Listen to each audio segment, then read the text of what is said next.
I'll tell you something about myself that I am not proud of. I am a man who notices things. I can read a water table from the color of the grass, tell you which way a storm is turning by the behavior of my cattle 2 hours before the clouds show. I ran 30 men in the field during the war and never lost one to an ambush because I paid attention to what other men walked past. Precision? My foreman Huck calls it a disease. He is not wrong. So you'd think I would have noticed Elsa Vane the moment she stepped off the tallow. Creek stage that September afternoon, I did not. She was plain dressed. Brown coat, sensible boots. She carried her own bag without waiting for help, and she did not look around the depot platform the way newcomers usually do, hungry for someone to notice them. She just looked at the road and started walking toward the schoolhouse to see what needed doing. I was at the freight office 20 feet away. I watched her go and thought, that'll be the new teacher, and went back to my manifest.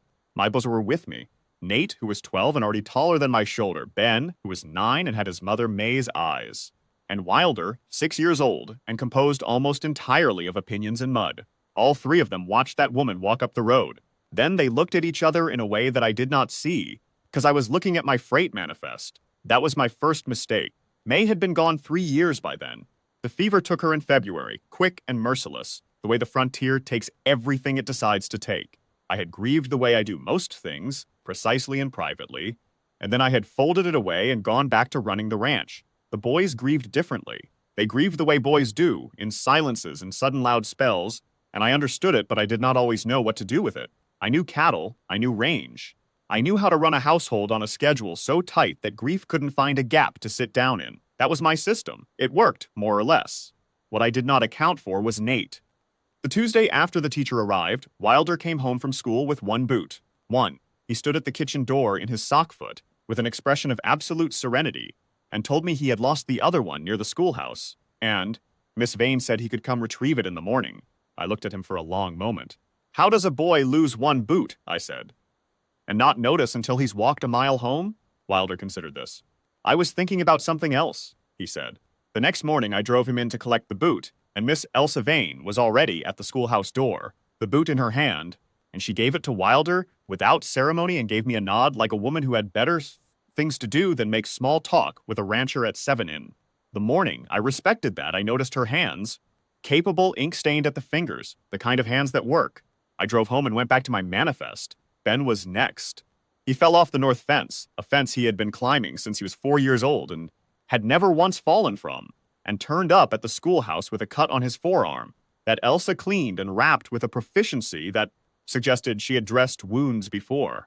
When I collected him that afternoon, he told me Miss Vane had asked him about the ranch, and he had told her all about it. What did she say? I asked. She said it sounded like a lot of work for one man. I did not have anything to say to that. Nate took the most direct approach. I found out later, much later, when he was old enough for me to find it more funny than alarming, that he had simply walked up to Elsa Vane after school one afternoon, aged 12, and told her that his father ran the Callaway Ranch alone since their mother died, and that he was not unhappy exactly, but that the house was very quiet, and his youngest brother still sometimes cried at night when he thought no one could hear. Elsa had listened, Nate told me, without interrupting. Then she said, "Your father sounds like a serious man." "He is," Nate said, "but he laughs sometimes. You just have to catch him at it." I do not know why that information did what it did to me when I heard it. A 12-year-old boy defending my hidden laughter to a woman I barely knew. I had to walk out to the barn and stand there a while before I felt like myself again. It was Huck who first said it out loud. We were mending a stretch of fence along the creek pasture in October, and he said, without looking up from his work, "Those boys of yours have been spending a good amount of time near the schoolhouse." "They're children," I said. "Children go to school." Said Huck. That was all he said. Huck has a gift for the well-placed silence. It was around that time that Elsa began appearing at the edges of my days in ways I could not account for. I came in from the south pasture one evening and found her at my kitchen table with Wilder in her lap, mending the spine of his reader by lamplight, and Wilder was asleep before she was half finished. She looked up when I came in and did not apologize for being there, and did not offer an explanation, and something about that, the complete absence of her feeling she had anything to explain, unsettled me in a way I could not name. "He brought the book to school in pieces," she said. "I thought I'd see if it could be saved." "It was his mother's," I said. She looked down at the book for a moment. Then she looked back at me. "I know," she said. "He told me." I hung my coat on the peg and washed my hands at the basin, and she finished the mending and carried Wilder to his bed as naturally as breathing. I stood in my own kitchen and felt the machinery of my careful system miss a beat. She thanked me for the lamp and left before dark. I watched her go up the road toward Tallow Creek, and I thought about what I was watching, and then I went and looked at tomorrow's work list and made myself think about that instead. The cold came early that November.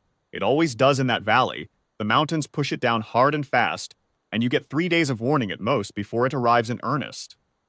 I drove into Tallow Creek on the second warning day to collect supplies, and when I came out of the dry goods store, Elsa Vane was standing at the livery door in that brown coat, watching the sky with a look I recognized. The calculation of a person trying to decide if they can make a journey before the weather decides for them.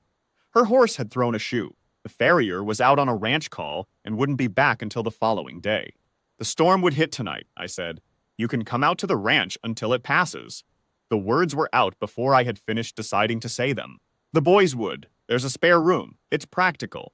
She looked at me the way she looked at most things, straight and measuring.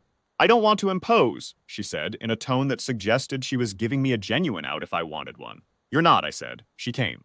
Those 3 days I have thought about many times since. A house that had run like a mechanism, meals at fixed times, lanterns out by 9, every hour accounted for, became something else. Not chaotic, warmer. She helped Wilder with his letters after supper without being asked, and she argued with Ben about the migratory routes of certain birds in a way that suggested she knew something about it and was not going to pretend she didn't. She and Nate played 3 games of checkers on the second evening, and she beat him twice and let him win the third without him knowing she'd done it, and I watched all of this from the doorway of the kitchen and understood that I had been watching her for some time without quite admitting that I was. On the morning of the third day, the weather broke. She came downstairs with her bag packed, her coat buttoned, ready to be driven back to town. The boys were at the breakfast table. Nate was looking at his plate. Ben was looking at the window. And Wilder, my 6-year-old, who had never in his life been shy about the contents of his mind, looked at me across the table and said it. She's ours, Papa. The room went quiet. Elsa stood by the door with her bag, and she did not look embarrassed. She looked at Wilder with something that would have broken a harder man than me, and then she looked at me, and she waited. I had run 30 men in a field. I had managed a cattle operation through 3 hard winters alone. I had done almost everything in my life by thinking carefully first, but there is no plan for a moment like that one. There is only what you do, Miss Vane, I said. And then I stopped, because I was not certain how to say the rest of it in a way that wasn't either too small or too large. She waited. I have 3 boys, I said finally, who appear to have made a decision without consulting me. And in 38 years, I have never once found them wrong about something that mattered. I looked at her. The spare room is a poor use of a room. I know that. I expect you know it too, and if you are willing, I would be grateful to find out what kind of man I am when this house is a little less quiet. She set her bag down. Not dramatically, just set it down. I'll need to finish the school year, she said, of course. And I make my own decisions. I wouldn't have it any other way.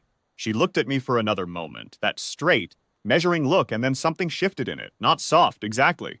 Warmer. All right, she said. I'll stay for breakfast first. We can talk about the rest. We married in April when the valley was just turning green.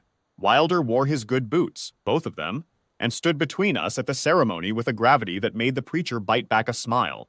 Nate stood straight and tall and looked for one moment exactly like May, and I loved him so much it hurt. Ben cried quietly, and did not admit it afterward, and nobody made him. Elsa kept teaching through the spring. She was not going to stop on my account, and I never asked her to. She ran her schoolroom the way I ran my range, with a clear standard and a genuine regard for what she was tending. The valley respected her for it. I respected her for it long before I knew what I was going to do about that. I think about the morning I stood at the freight office and watched her walk up that road and went back to my manifest. I think about all the things I almost missed because I was looking at a piece of paper.